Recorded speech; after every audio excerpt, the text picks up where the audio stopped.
ある雨の降る秋の日、私は、ある人を訪ねるために、ある町を歩いて行った。この辺りの荒廃は、震災当時とほとんど変わっていなかった。もし少しでも変わっているとすれば、それは、一面にスレートの屋根や、レンガの壁の落ち重なった中に、赤座の伸びているだけだった。現に、ある家の崩れた後には、蓋を開けた弓なりのピアノさえ、半ば壁にひしがれたまま、艶やかに鍵盤を濡らしていた。のみならず、大小様々の譜本も、かすかに色づいた赤座の中に、桃色、水色、薄黄色などの横文字の表紙を濡らしていた。私は、私の訪ねた人と、ある込み入った要件を話した。話は容易に片付かなかった。私はとうとう夜に入った後、やっとその人の家を辞することにした。それも、近々にもう一度面談を訳した上のことだった。雨は幸いにも上がっていた。おまけに、月も風立った空に、時々光を漏らしていた。私は汽車に乗り遅れぬために、できるだけ足を早めていった。タバコの吸われぬ商船電車は、もちろん私には禁物だった。すると、突然聞こえたのは、誰かのピアノを打った音だった。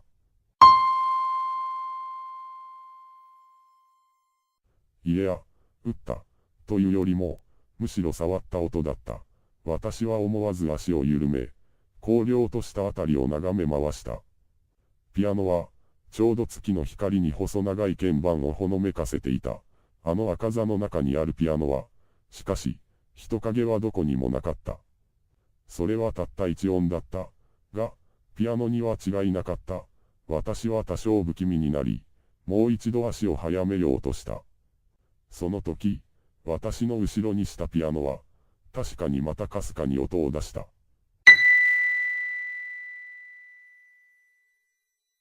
私はもちろん振り返らずに、さっさと足を早め続けた。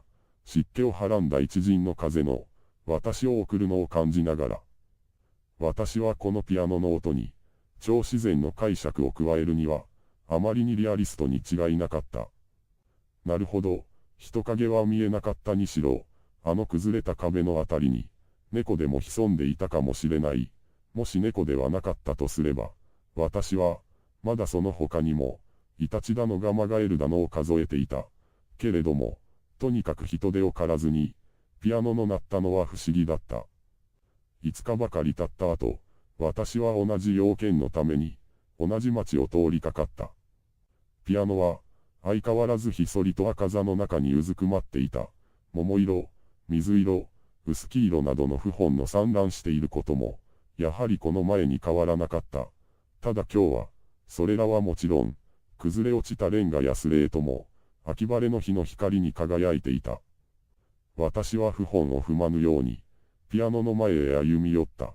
ピアノは、今、目の当たりに見れば、鍵盤の象牙も光沢を失い、豚の漆も剥落していた。ことに足には、エビカズラに似た、一筋のつる草も絡みついていた。私はこのピアノを前に、何か失望に近いものを感じた。第一、これでもなるのかしら。私はこう独り言を言った。するとピアノは、その拍子にたちまちかすかに音を発した。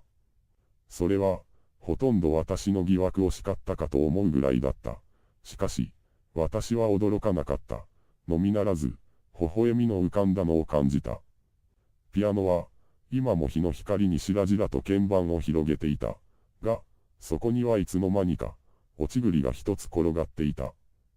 私は往来へ引き返した後、もう一度この廃墟を振り返った。やっと気のついた栗の木は、スレートの屋根に押されたまま、斜めにピアノを覆っていた。けれどもそれはどちらでもよかった。私はただ、赤座の中の弓なりのピアノに目を注いだ。あの去年の震災以来、誰も知らぬ音を保っていたピアノに、